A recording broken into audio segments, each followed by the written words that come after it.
Brene Brown, in her book, Braving the Wilderness, has two statements. One, hold hands. The other is with strangers.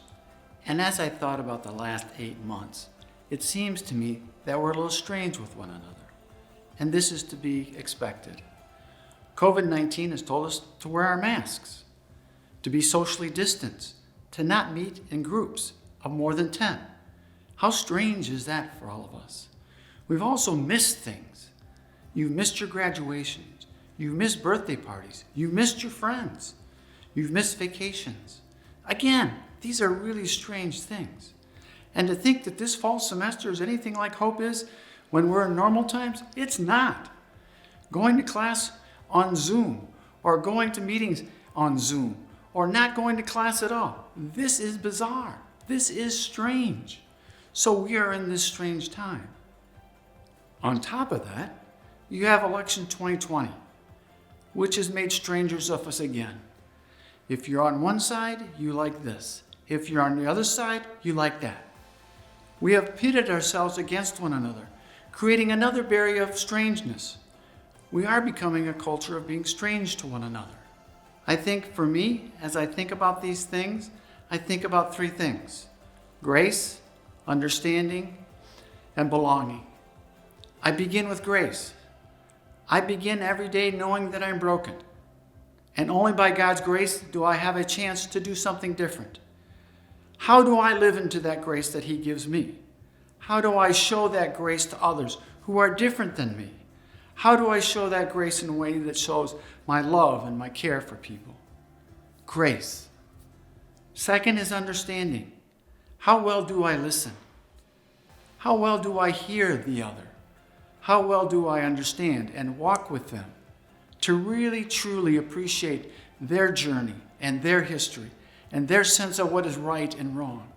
Not to judge and not to shame, but how well do I listen? The second is, how do I appreciate these differences? To understand, God created each one of us unique. We are meant to be different by God's creation. We should not all be the same, but do we celebrate our differences, or do we pick at each other's differences? Do we say because you believe in this and therefore you are different and you're wrong?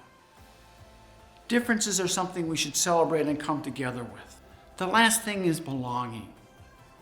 God creates this community for all of us to belong to and not be apart from. And it's easy to put the people in places and spaces that they don't belong, isn't it? I know I do that, but I go back to grace. And because of God's grace, I can belong to His kingdom. And that's critical to us in this time. So grace, understanding, and belonging. We remember in Luke 10, where the Good Samaritan is walking on that road, right? He knows this person, but doesn't know this person. He knows this person because he's part of God's kingdom.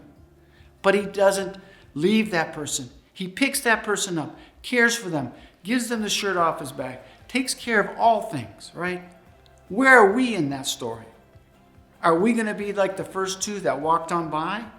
Or are we going to be the person that gives grace and understanding and belonging? At this season, at this time, where things are strange, please don't be strangers to one another.